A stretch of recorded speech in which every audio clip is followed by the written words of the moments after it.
Здравствуйте! В эфире информационно-аналитическая программа «События недели». И я, журналист Белла Кварчия.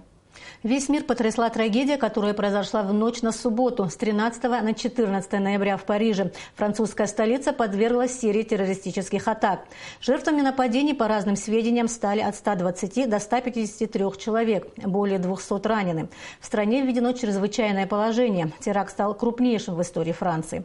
Президент Абхазии Рауль Хаджимба выразил глубокие соболезнования президенту Франции Франсуа Олланду и всему французскому народу в связи с многочисленными человеческими жертвами. В телеграмме соболезнования, в частности, говорится: «От имени народа Абхазии выражаю искренние и глубокие соболезнования вам и всем гражданам Франции в связи с многочисленными человеческими жертвами в результате серии терактов в Париже. Чудовищная террористическая атака на Париж, повлекшая гибель мирных людей, в очередной раз свидетельствует о необходимости консолидации усилий мирового сообщества в борьбе против международного терроризма. Мы солидарны с народом Франции в этот тяжелый час. Прошу передать слова искреннего сочувствия и поддержки родным и близким погибших и пожелания скорейшего выздоровления пострадавшим от рук экстремистов». В Абхазии главным событием этой недели стало открытие 6-го российско-абхазского делового форума «Реализация потенциала двустороннего сотрудничества». Форум организовали Министерство экономики Республики Абхазия и Министерство экономического развития Российской Федерации. На площадке форума состоялся откровенный разговор о проблемах экономического развития Абхазии и сотрудничества двух стран в сфере экономики. Мы еще вернемся к этой теме в нашей программе, а сейчас о других, наиболее значимых событиях этой недели. Роланд Матуа познакомит с обзором новостей.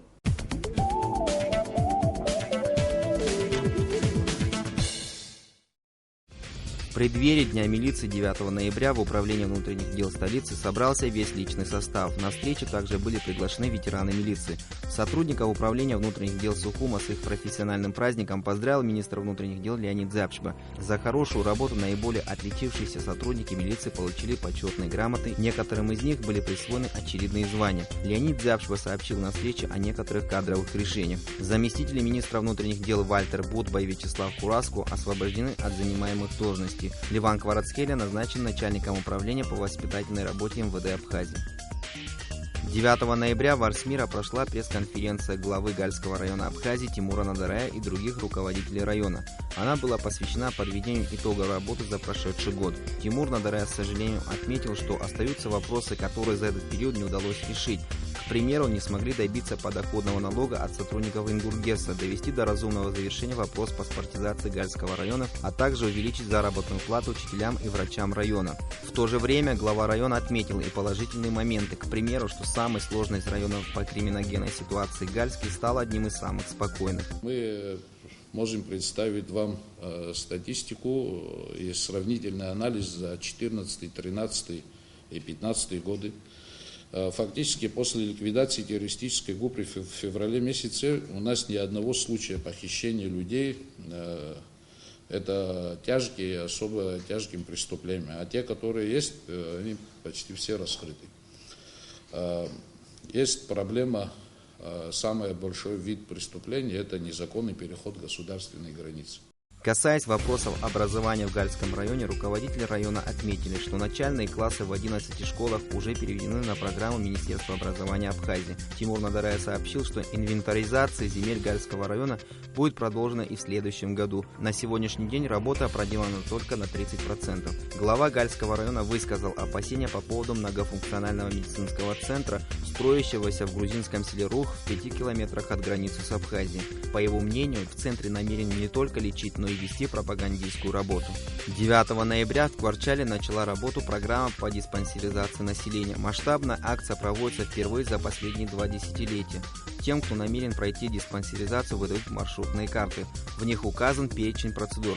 В общей сложности пациент должен пройти около 34 видов осмотров, обследований и иных медицинских мероприятий. На месте работает бригада врачей, которые с помощью медтехники передвижных центров осуществляют различные исследования и осмотры. В случае выявления заболеваний или каких-либо инфекций планируется второй этап диспансеризации пациентов. Ожидается, что диспансеризацию пройдет большая часть населения. По прогнозам Минздрава, она охватит 100% детского и не менее 60% взрослого населения. Через 2 недели бригада врачей начнет работу в селах Плавчальского района. 10 ноября свой профессиональный праздник отметили сотрудники милиции. В этот день они вспоминали своих коллег, погибших при исполнении служебного долга. Возложение цветов у мемориала во дворе МВД и парке боевой славы – ежегодная традиция. Это дань памяти героям, имена которых навсегда вписаны в историю правоохранительных органов Абхазии. 42 сотрудника милиции погибло в Отечественной войне народа Абхазии, 70 за послевоенный период при выполнении своих служебных обязанностей. В этот же день в Абхазской государственной филармонии прошло торжественное заседание, посвященное 94-летию милиции. Поздравить личный состав МВД с праздником сюда пришли президент Рауль Хаджимба, спикер парламента Валерий Бганба, премьер-министр Артур Микваби, чрезвычайный и полномочный посол России в Абхазии Семен Григорьев, члены правительства, депутаты парламента, главы администрации, ветераны милиции. Государственным таможенным комитетом Абхазии издан русско-англо-абхазский словарь таможенных терминов. Брошюра вышла в свет в Сухумском доме печати тиражом 400 экземпляров. В нее вошли около 2000 терминов. Словарь предназначен для работников таможенной службы и органов государственного управления, преподавателей вузов, студентов, а также широкого круга лиц, интересующихся таможенным законодательством. Составители словаря старший преподаватель кафедры англо-немецких языков АГУ Есма Айба и преподаватель кафедры абхазского языка АГУ Рица Сакани. Редактор издания доктор филологических наук профессор Отар Дзидзари. 11 ноября в Народном собрании прошло расширенное заседание двух комитетов по бюджету, кредитным организациям, налогам и финансам, по экономической политике, реформам и инновациям. Обсуждали принятый на прошлой сессии парламента в первом чтении проект закона о налоге на добавленную стоимость. В заседании участвовали представители исполнительной власти, контрольной палаты республики, общественных объединений. Вице-премьер Дмитрий Сериков отметил, что новый закон отличается от старого введением нормы изъятия НДС именно в момент попадания товаров и услуг на территорию Республики Абхазия. В новом законопроекте минимизированы двойные толкования различных норм закона и четко прописаны все возможные формы налоговых льгот. В ходе дискуссии участники задавали вопросы разработчикам законопроекта, а также высказывали свое мнение. Глава внешнеполитического ведомства Вячеслав Чилик, боесоветник президента Беслан Будба 11 ноября в МИДе встретились с руководителем Абхазского культурного центра в Иордании Диван Абаза, потомком абхазских переселенцев Хасаном Чичба. Главная цель встречи – наметить план совместных мероприятий на 2016 год. Участники встречи подчеркивали важность развития отношений между Абхазией и абхазской диаспорой в Иордании в самых разных сферах. По мнению Чичба, чтобы использовать эти отношения на благо исторической родины, необходимо объединить все силы. Черкесская диаспора в Иордании – одна из самых многочисленных. В этой арабской стране в настоящее время проживает более полумиллиона представителей кавказской национальности и около 350 тысяч абхазских семей.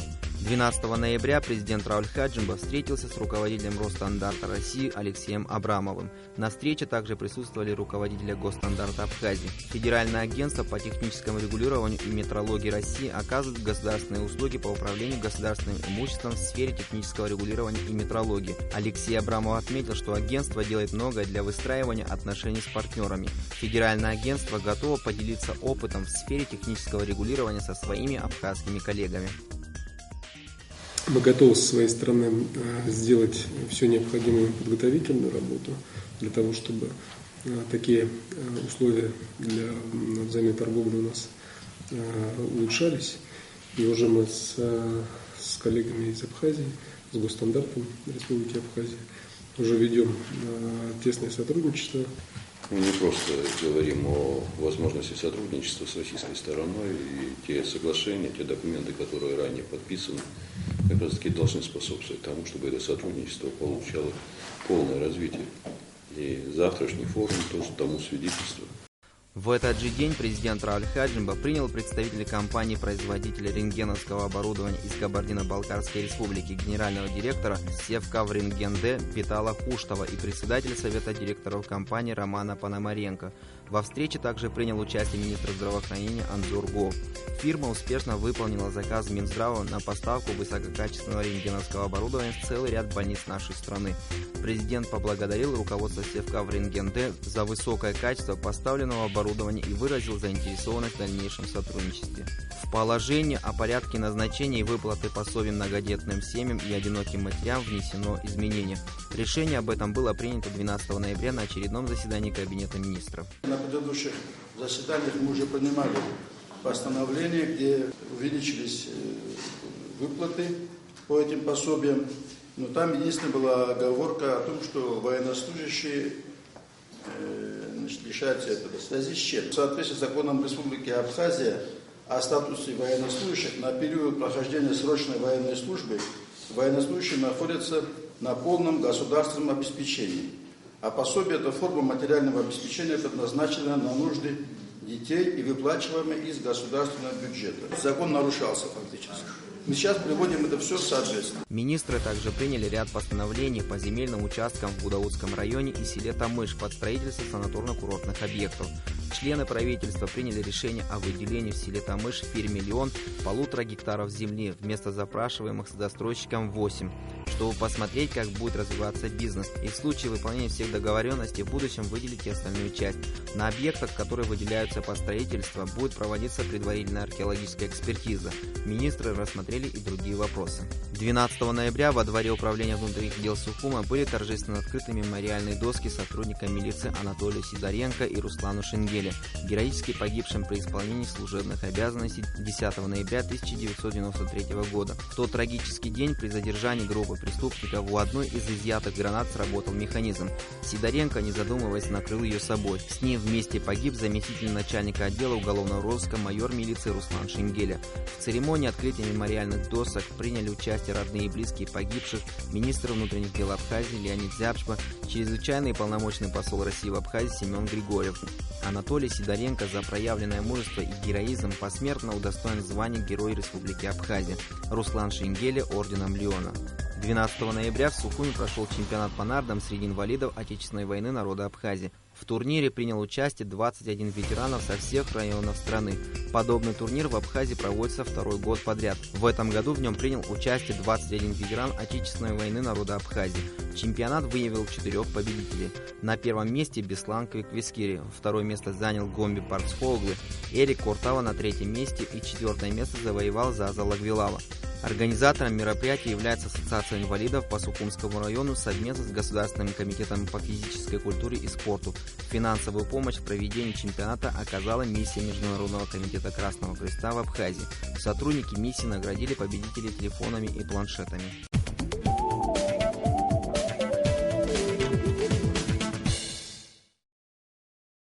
Это были наиболее заметные события недели. А сейчас вернемся к главной теме нашей программы, прошедшему 13 ноября Абхазо-Российскому экономическому форуму.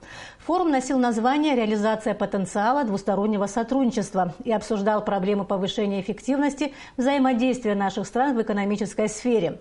Сария Смыр напомнит о главных событиях, которые происходили на площадке форума.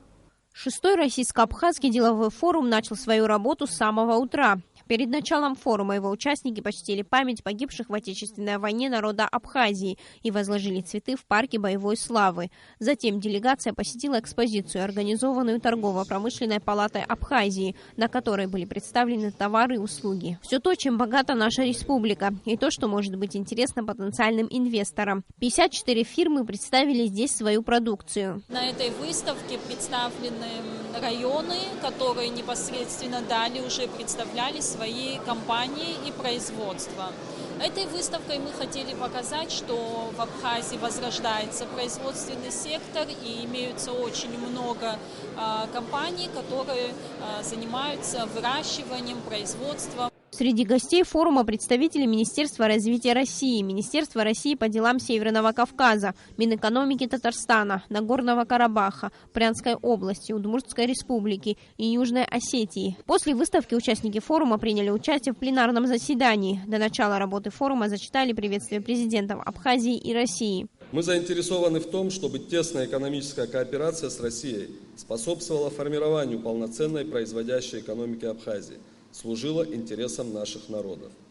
Уверен, что предложения и рекомендации форума, а также достигнутые на нем договоренности, послужат дальнейшему наращиванию взаимовыгодного сотрудничества наших стран и в целом укреплению союзнических абхазо-российских отношений.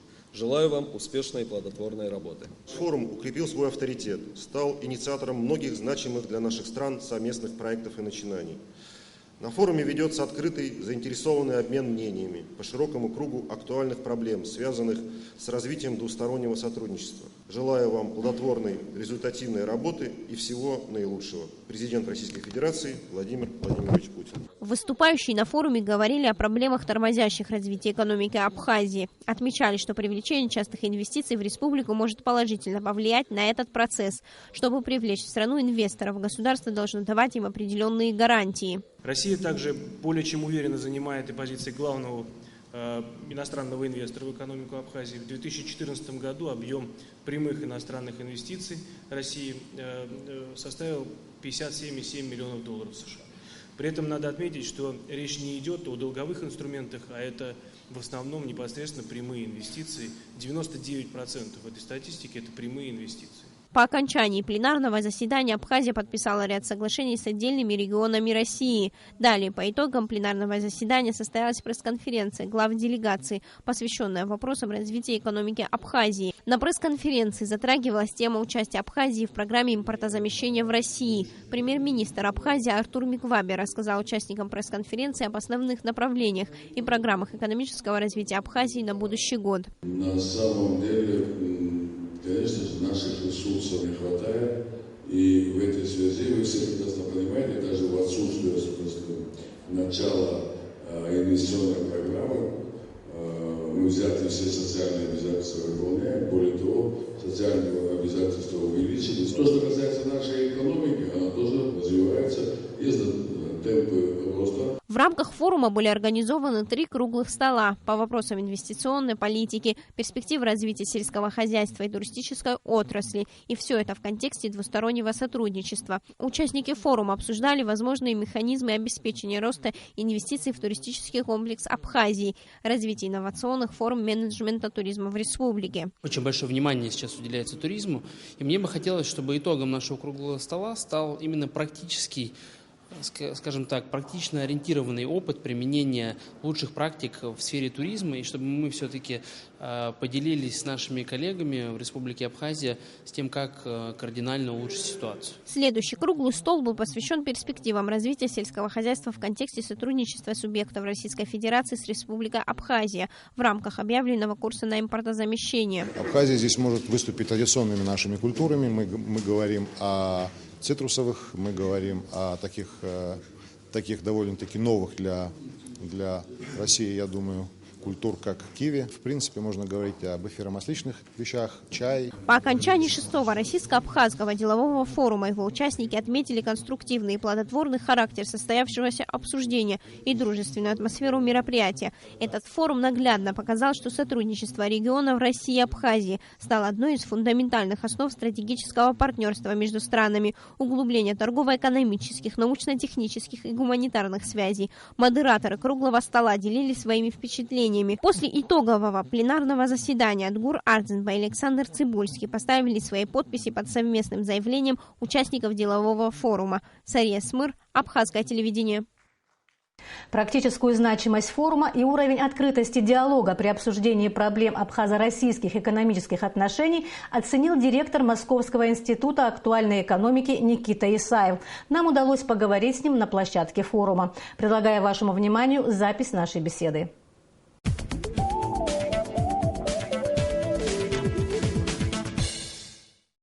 Никита Олегович, пожалуйста, представьтесь, какое именно учреждение вы представляете, в качестве кого вы здесь находитесь.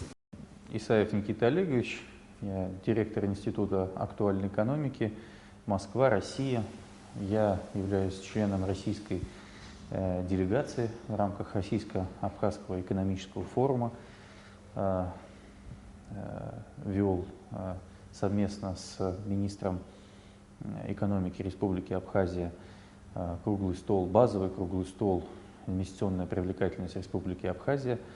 Ну и, собственно, исходя из формата нынешнего 6-го Российско-Абхазского экономического форума, модераторы круглых столов задавали тон сутевой части Российско-Абхазского экономического форума, то есть фактически формировали ту повестку, по результатам которой были приняты решения, подписаны совместные резолюции, и которые будут воплощаться в жизнь, реализовываться уже нашими исполнительными органами власти. А вы не впервые участвуете в экономическом форуме в Абхазии? Или это ваше первое участие в таком мероприятии?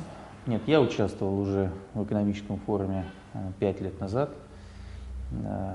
Тогда я был чиновником, российским чиновником, возглавлял профильный департамент оказания содействия социально-экономическому развитию Республики Абхазия, Южная Осетия и Российский Северный Кавказ. Собственно, эта Республика Абхазия мне хорошо известна. Я формировал первый комплексный план социально-экономического развития Республики Абхазия. Мы это делали совместно еще с покойным президентом Сергеем Васильевичем Багапшем, с которым у нас были очень приятные, я бы назвал, дружеские отношения. И считаю, что тогда заложили те основы наших отношений экономического свойства между Россией и Абхазией, что принципиально важно, поскольку в конечном итоге экономика влияет на благосостояние граждан, и именно она определяет комфорт и уровень жизни населения.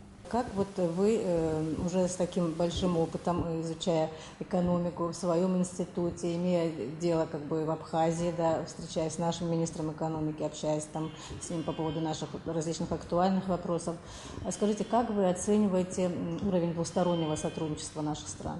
О сотрудничестве всегда говорят цифры, а не эмоции, скорее. Цифры положительные. Сегодня в докладе заместителя министра экономического развития России Александра Цыбульского, руководителя нашей российской делегации, эти цифры прозвучали. Растет товарооборот между Россией и Абхазией, увеличивается объем государственной поддержки инвестиционной программы Республики Абхазия. Новый комплексный план 2015-2017 годов предусматривает увеличение дотаций со стороны России и Республики Абхазия по инвестиционной составляющей почти в 2 раза, 5,5 миллиардов ежегодно Россия направляет в Республику Абхазия. Мы видим и рост доходов собственных Республики Абхазия. Все-таки задача Республики Абхазия, да и Российской Федерации не обеспечивать постоянное датирование, наверное, и в этом нет интереса и у Абхазской республики, а, собственно, стать самостоятельной, самодостаточной в финансовом положении экономикой, государством для того, чтобы самостоятельно балансировать бюджет, обеспечивать доходы, формировать расходы и обеспечить высокий уровень жизни населения. Поэтому, если говорить в целом, то считаю, что динамика достаточно положительная. Существуют определенные вопросы. Это происходит всегда, без вопросов. Это какая-то идеалистическая, скорее утопичная картинка. Да? Эти вопросы необходимо постоянно поднимать и решать, потому что в другом, без отсутствия диалога, нерешаемые вопросы ведут к тупику. Так выходит, что между Россией и Абхазией никаких тупиков не существует. Существует огромное желание оказывать не просто помощь, а абсолютно равноправное партнерское экономическое взаимоотношение между нашими странами. Никита Олегович, вы участвовали в работе круглого стола, который назывался «Приоритеты инвестиционной политики». Скажите, пожалуйста, каковы приоритеты инвестиционной политики, как это будет взаимодействовать, затрагивать Россию?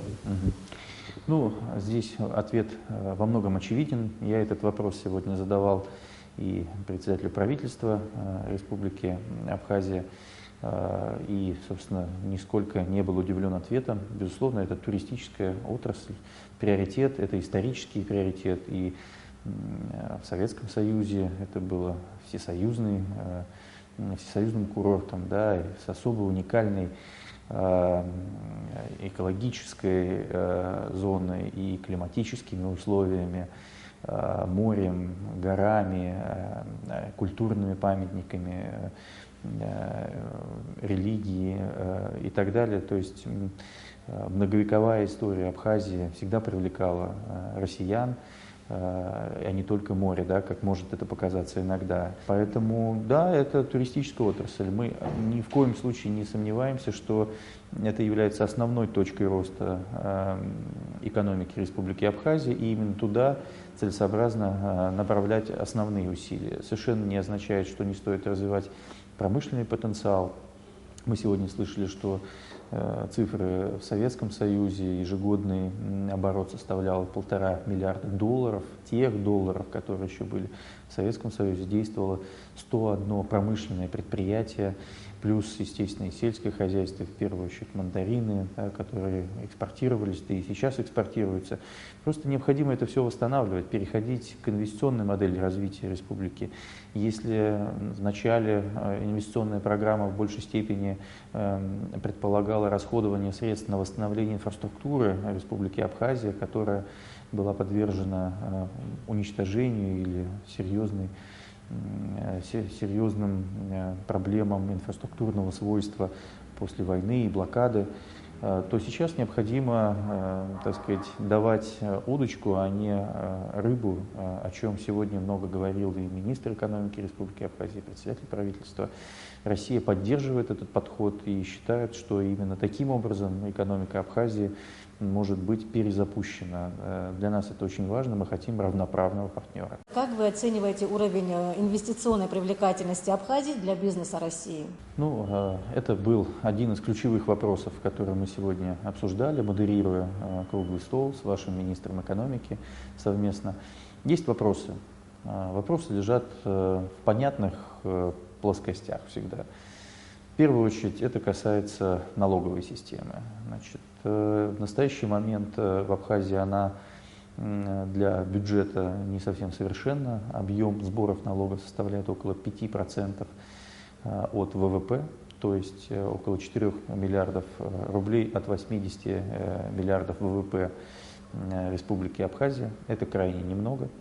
Разумеется, необходимо не ставить вопрос о повышении налогов, а ставить вопрос о качестве сбора этих налогов, вывода из тени существенной части экономики Республики Абхазия.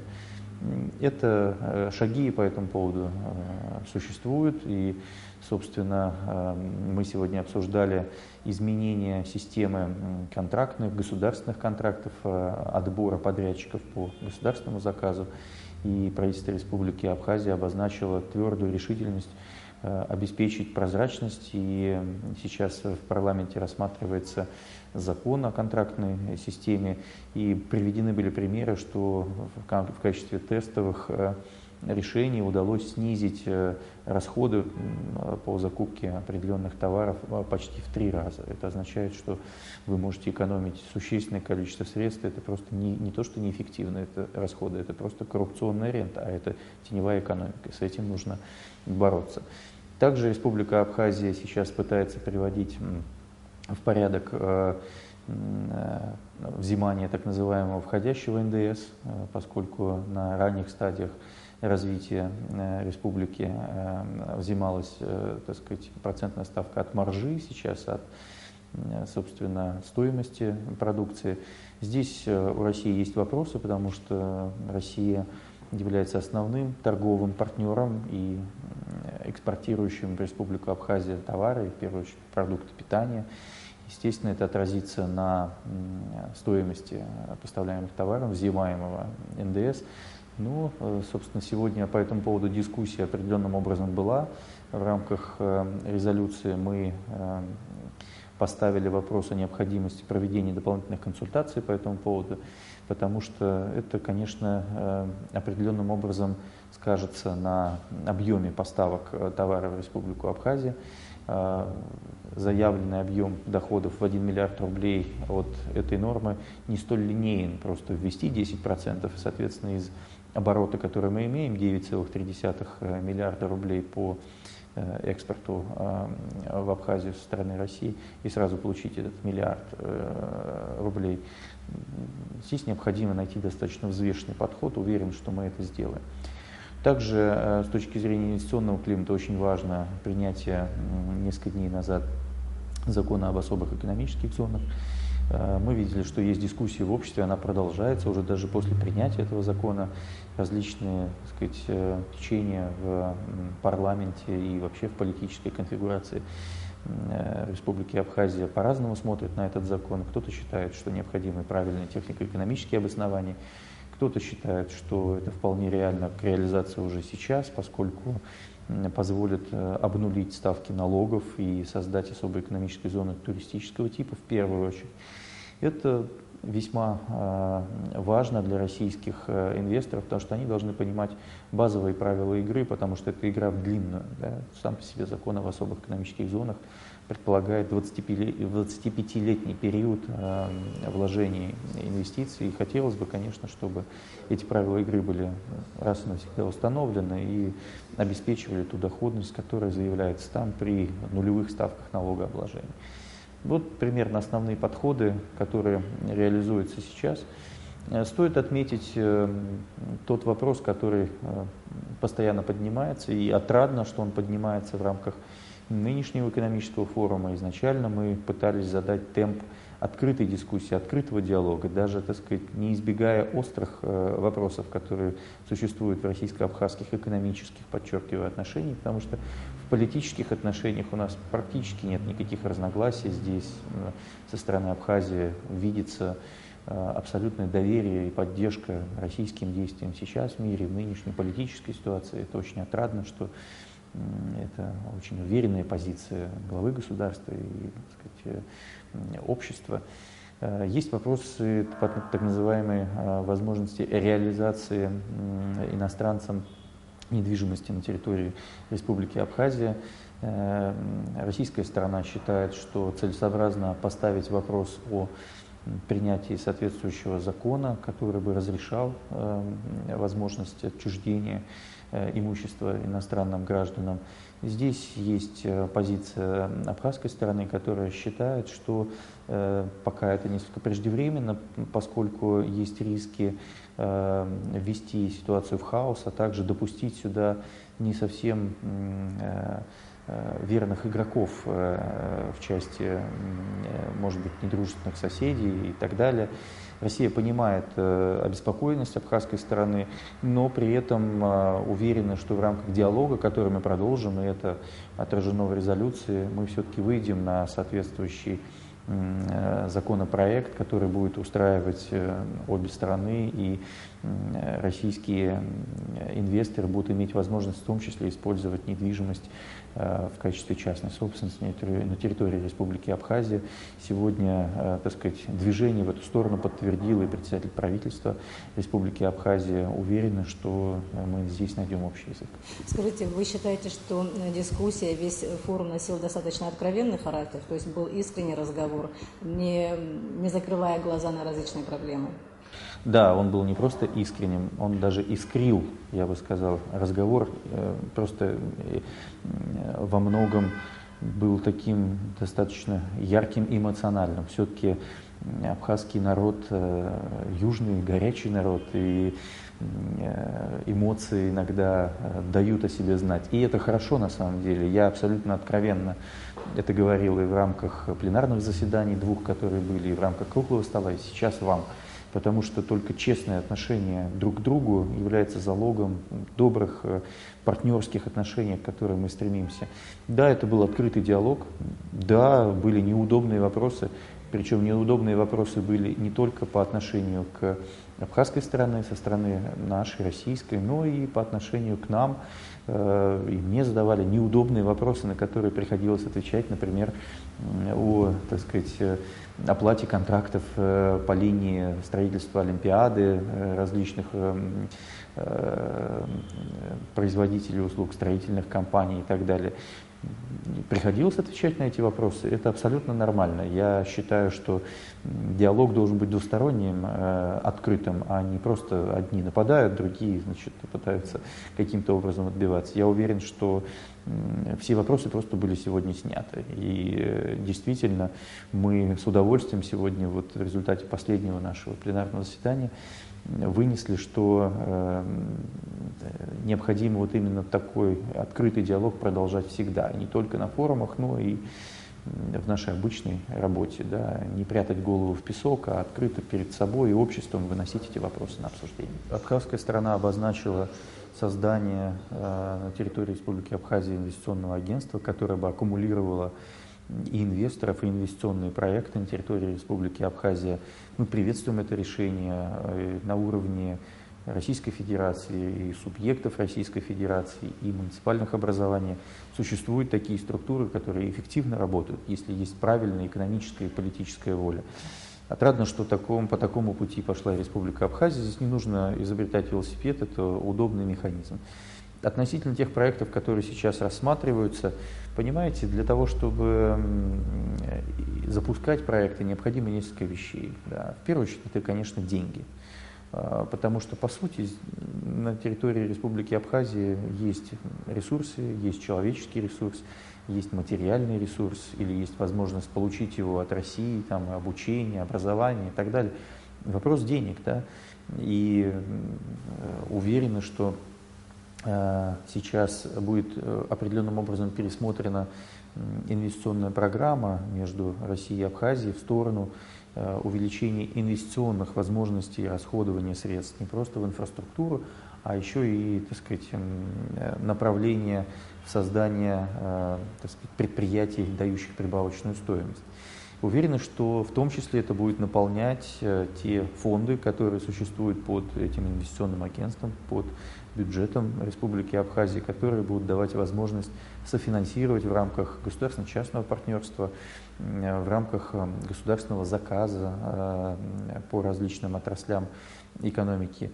Мы видим, что есть проблемы, допустим, в строительном секторе в силу разных причин, отсутствия сбыта и так далее.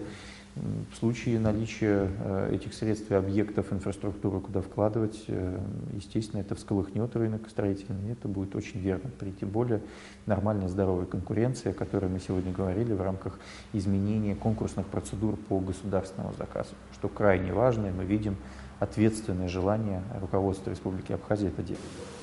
Вы достаточно хорошо знаете экономику Абхазии. Хотелось бы узнать, вот если бы вы жили в Абхазии, работали в Абхазии, что бы вы как экономист сделали бы для Абхазии? С точки зрения методов и технологий экономического чуда, здесь опять же не стоит изобретать велосипед. Это примерно следующие рецепты. На мой взгляд, если вы говорите о моем частном мнении, да, ресурсы должны быть народными и контролироваться государственными компаниями.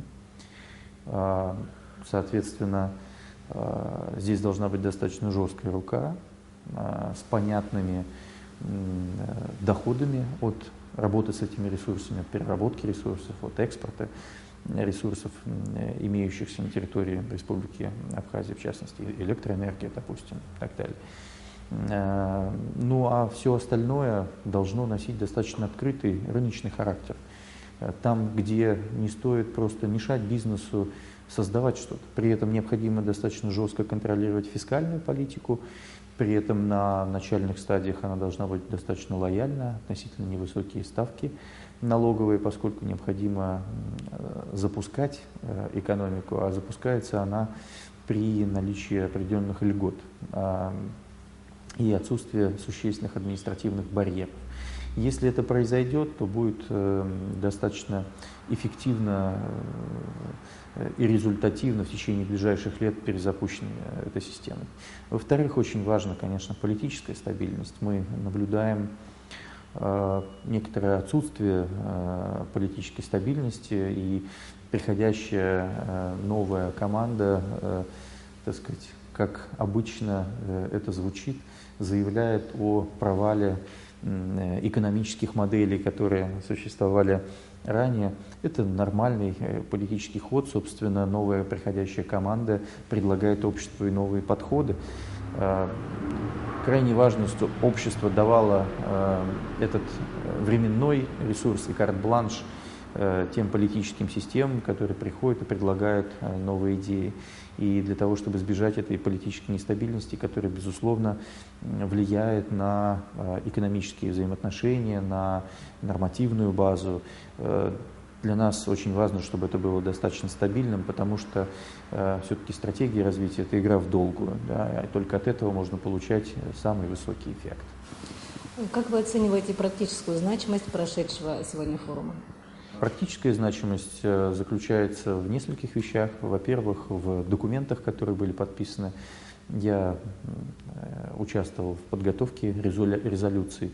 Вы знаете, если взять резолюции предыдущего, 5-го Российско-Абхазского экономического форума, они были сплошь победными и добрососедскими реляциями. И я считаю, что это не совсем честно. Все-таки есть вопросы, которые не были до конца сняты. И эти вопросы должны стать продуктом, предметом обсуждения.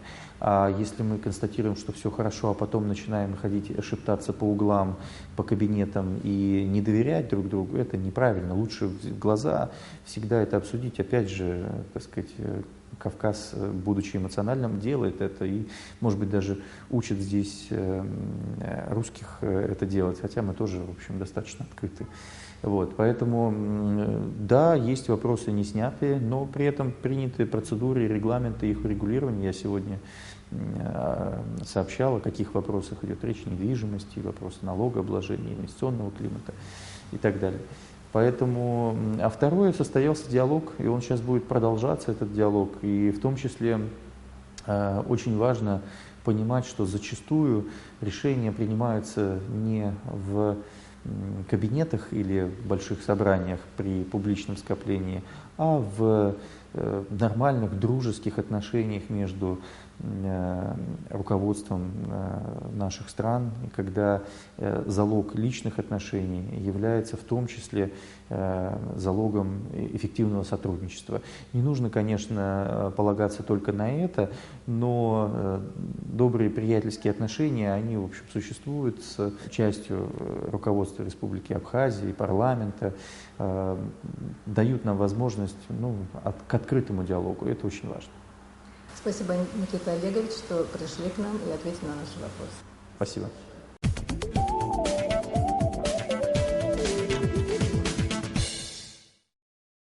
На сегодня это все. До встречи в эфире в следующую субботу.